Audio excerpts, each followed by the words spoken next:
What's up, everybody? It's Alex from Heavy New York, and on the phone we got Iva Toric here. Thank you so much for your time today. Thank you for having me. Yeah, it's so awesome to have you here. Right now you have these two new singles out off the Devil's Mark, Finally Today and Actions Speak Louder. Could this almost serve as like a clear representation of what the whole album is going to sound like, or is this just like the tip of the iceberg? It's probably more the tip of the iceberg than a representation of the whole album. The album is a 14-song LP, so there's a lot of variety on there. There's a lot of doom. There's a lot of, sludge, but there are also moments where songwriting and singing just like really shine through. So there's kind of a singer-songwriter vibe over the metal undertones. So I think you get that with the two recent singles that I just released, but you'll get it to a greater degree when you get to hear the rest of the album, which I'm really excited about releasing. That's awesome. Was it kind of like a preconceived idea to make a fairly experimental record, like incorporating many different sounds, or did it kind of just like happen that way? I think it might just be a product of how I write. I don't really follow a set pattern. I approach it organically. I try to let my subconscious take over. So I kind of end up with what I end up with. And then when I bring musicians into the process to help me flesh out the songs and share their individual talents and contribute what they contribute to the music, then I think it starts to take on its own life and it becomes what it becomes. I think we try to do what's best for the song, and if the song really just needs a punk vibe, we'll go that way. If the song really needs a doom vibe, we'll head that way. So it's more along the lines of serving each individual song what it deserves. That's very interesting, and I'd imagine that you mentioned it kind of already, but like with having different musicians come into the mix, as well as having Jim Kaufman produce it, like I'd imagine that they always bring in new ideas and maybe open up your mind even further, right? Totally. It's a very what's the word I want to use? I already said organic, but just it's kind of a non-linear process. I don't go into it with a set, stringent idea of how exactly it's going to sound. I go into it with an open mind where I'm curious and I want to explore. I want to see how this sounds with a really proggy bass line. Sure, I want to hear how this sounds with a blast beat. Let's try it. Let's see what works, and let's have that kind of environment where people are open to experiment and open to change songs and reimagine them in different ways than I ever would have thought of. Mm-hmm. When it comes to writing lyrics, do you need the music before lyrics come into play, or could like a lyrical concept or subject matter determine the outcome of the music itself somehow? I've done it both ways. I sometimes will begin with poetry, and that's usually if I'm going through something and I'm not sitting at a keyboard or any other instrument.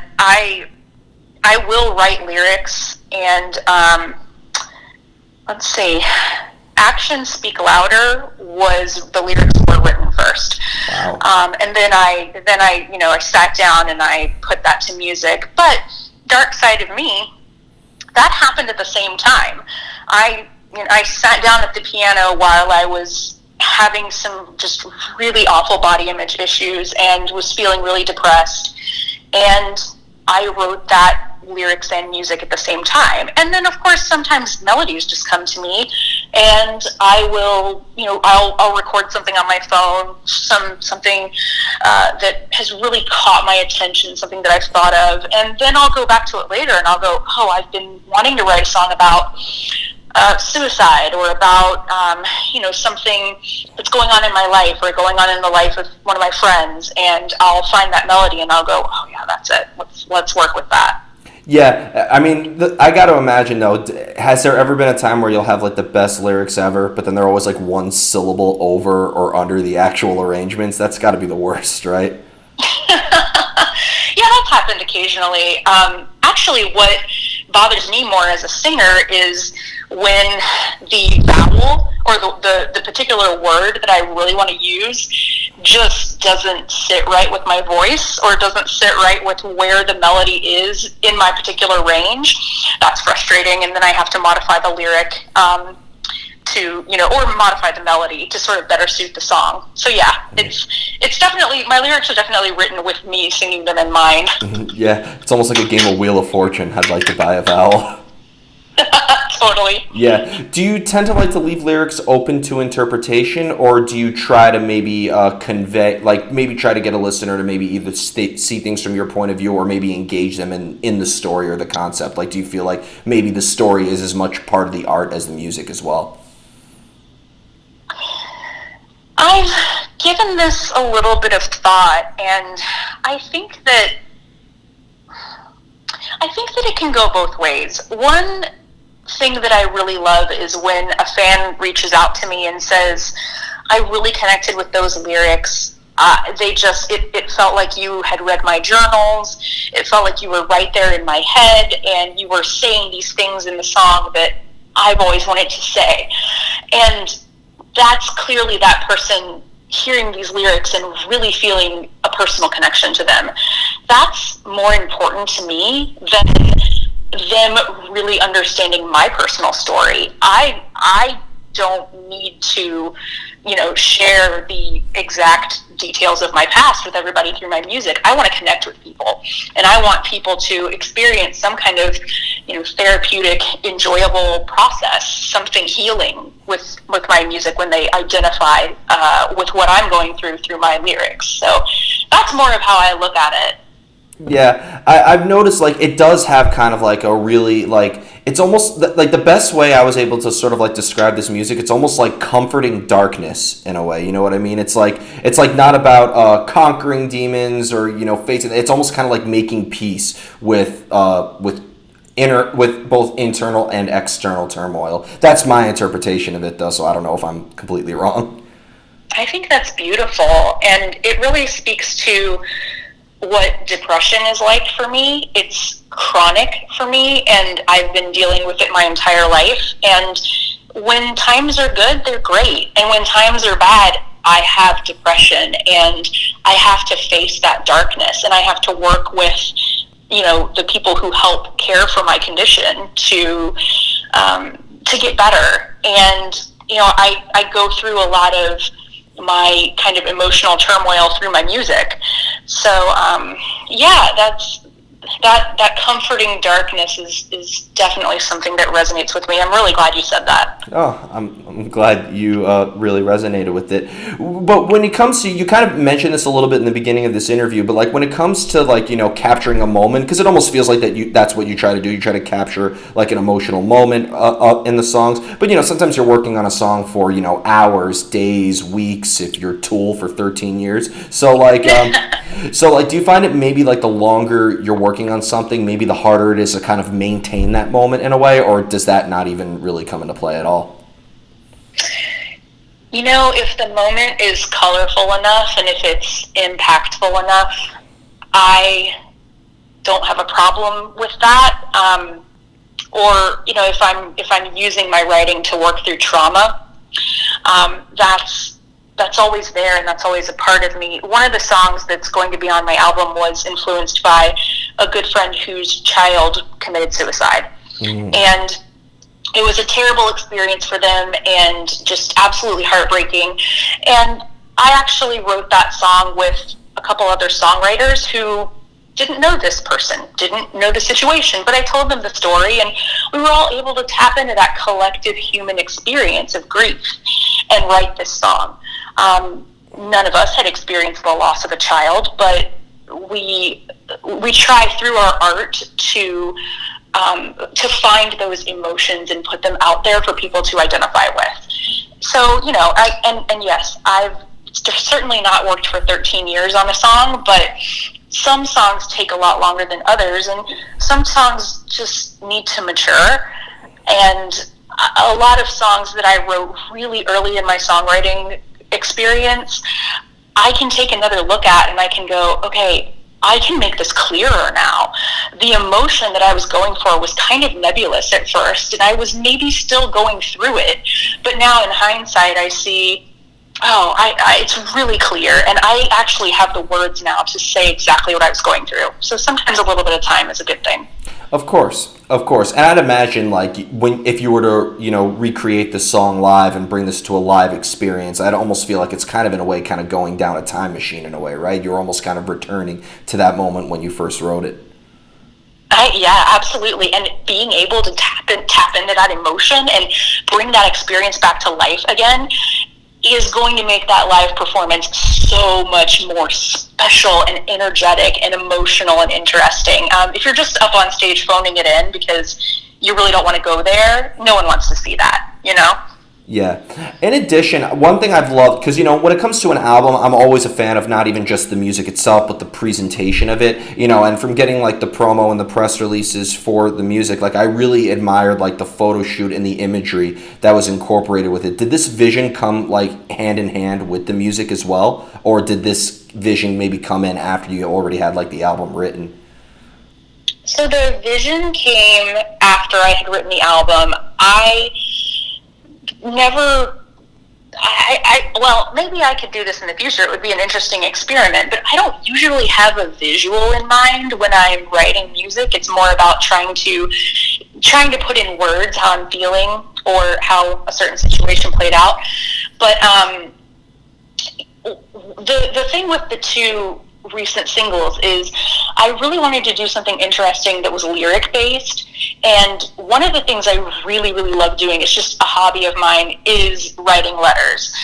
And I love just handwriting, cool stationery, cool pens, and calligraphy. And I'm not trained in calligraphy, but I love the art of calligraphy, and I wanted to do a video that really drew the listener's attention to the lyrics in a way that also expressed who I am. And I think that was kind of the goal. We wanted it to feel like you were at my desk, looking over my shoulder, watching me write these emotional lyrics sort of in my environment with the incense and the candles and the crystals, and just kind of put you there so that you can kind of see I'm almost journaling, or I'm working on the song through the video. Mm-hmm. What would be interesting is if you write like the lyrics in different fonts to see if maybe that could change the context or maybe the emotion behind it. That could just be totally overthinking something, but I think that would actually be interesting because I've always said, I've read sentences before, when I was in school learning calligraphy. I went to art school, so learning calligraphy and cursive, and just when you take a simple sentence and just change the font of it, it could add so much emotion and so much imagery behind it.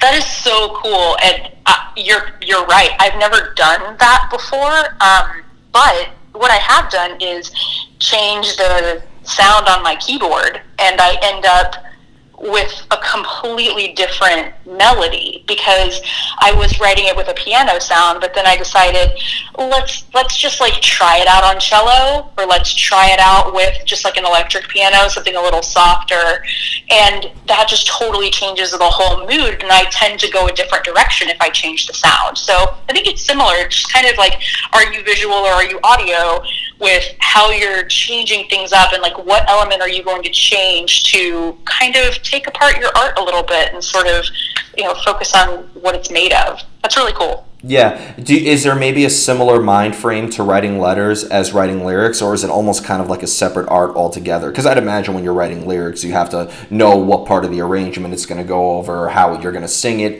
Is writing letters a completely separate art, or is there any similarities between it? I mean, I try to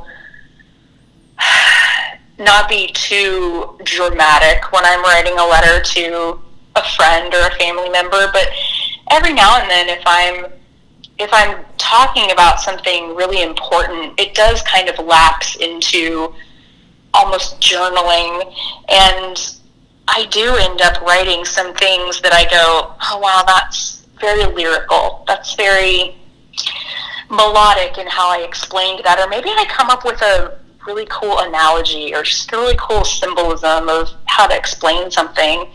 And so I think in a way, letter writing informs my lyrics. So yeah, they're different art forms. Letter writing is much more about clear communication, but it's still pen to paper. It's still mind to hand, turning your thoughts into words kind of thing. Yeah, I'd imagine with lyrics, you can there's maybe more room to be a little bit more metaphorical in a way. Absolutely. Yeah. And with letters, you kind of have to like get the point. It's almost kind of like I've always said that writing letters is almost kind of like an advertisement. You kind of have to, in a way, get your point across. Yeah, you do. Unless your point is to just embrace the form of letter writing itself. I correspond a lot with my brother over letter writing, and we try to make it sound really formal.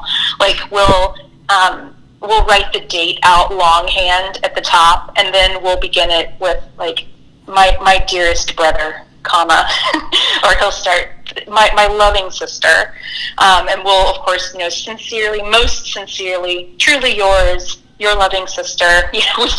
We try to make it as formal as possible, so that it feels like something. You know what I mean? There you go. I have 2 more questions for you. You ready for the most difficult question of the whole interview? Oh my gosh. I get everybody with this. How do you know when a song is done?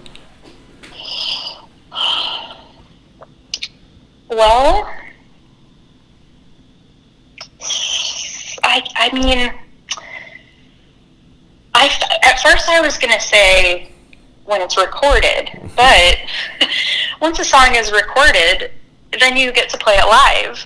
And so when you're working on a live arrangement, you might not have the same musicians that were on the album. You might have, you might only have one guitarist, whereas on the record the one guitarist was able to stack 4 or 5 tracks on top of one another. So you get to modify a song a little bit, and maybe you want to sing it a little bit different live. Maybe you want to speed it up. Maybe you want to slow it down. So I really don't. I don't know that a song is ever finished until it's heard.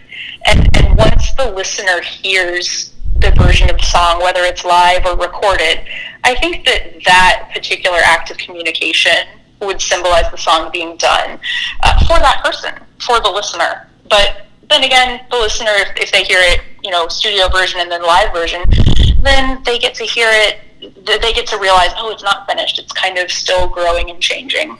Well, that's actually, I loved that term, when the song is heard. Because I've had a lot of people, either give me some really deep, it's never done, it's only abandoned, or when it's, or something is anticlimactic, where when the mix is done and the label approves it. But I love that saying, when the song is heard. That's really, I feel like it's it's both a very concrete but also vague at the same time. That was great. Cool. Yep. Thanks. Yep. And the final question I wanted to ask you is, when it comes to creating art, do you need to be in a certain place at a certain time in order to execute these ideas that you are portraying on the album? Or does sometimes inspiration just come out of the blue?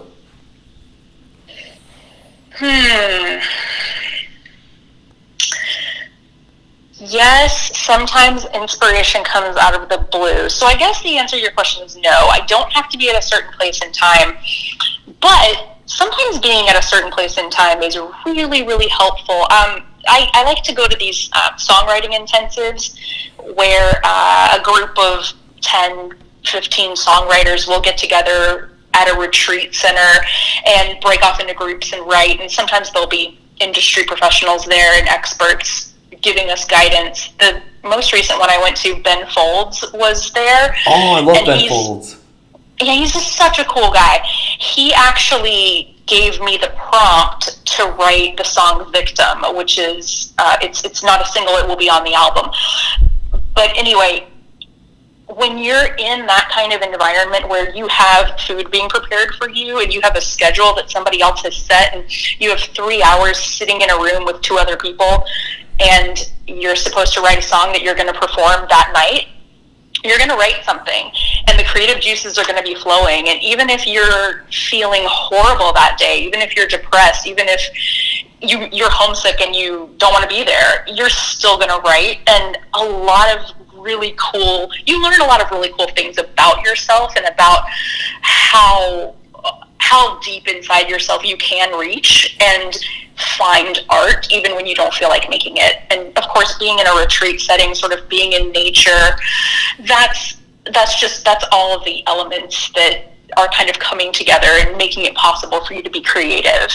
So yeah, sometimes location helps, but a lot of times shit just happens, and you've got to write about it, because that's how, I mean, for me, that's how I deal with my problems, is writing. So Yeah, I'd imagine too, because you don't want to force it, but also at the same time, sometimes you kind of have to. Sometimes you have to pull that song out from the roots and polish it later.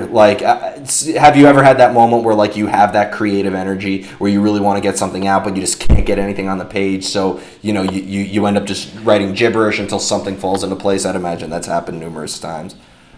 Yeah, and I just have to not beat myself up over that. There is no striving for perfection when it comes to creativity. I mean, you're an artist. I'm sure you understand that. And yeah, a lot of times you just have to say, I'm going to write a really bad song, and that's okay. Or I just wrote something and I hate it, and that's okay. Let it breathe. Let it be. Some of the best songs are 3 chords, and you take them apart and you go, oh, I could have written that. Well, it's okay. It's okay. You can write a great song with 2 chords. You can write a great song with 1 chord, really cool bass line or something. So yeah, I try to give myself a break and not beat myself up if I'm not producing exactly what I think I should. Of course. So before we go, I want to thank you so much for your time today. Is there just anything? You. Of course. Is there just anything else that you would like to promote? Obviously, thanks to a certain virus that shall not be named. But I'd imagine that when all this is over, we could be seeing Iva Toric out on the road quite a bit, right? I would love that. I hope so. I love performing live. I just, of course, want to do it safely, and I wouldn't want my fans to be at risk of anything. But yes, I think that the next big thing you'll see from me is I'm going to release a cover song. It's a Tori Amos song that I've reimagined as a metal song and sort of added a lot of heaviness and broodiness to what was already a heavy subject matter song, which, Tori Amos writes very feminist poetry that's also very human experience connected. It's kind of similar to what lyrical concepts that I have as well. So that's coming soon, and there'll be a video with that. And hopefully, as soon as most of the restrictions are lifted and everything, I'll be able to shoot my next full production music video. So that's coming hopefully soon too. So yeah, I can't wait. It's an exciting journey. Awesome. Well, thank you so much, everybody. We are here with Iva Toric, The Devil's Mark. Be sure to pick that up. This is Alex from Heavy New York, and we will see you next time.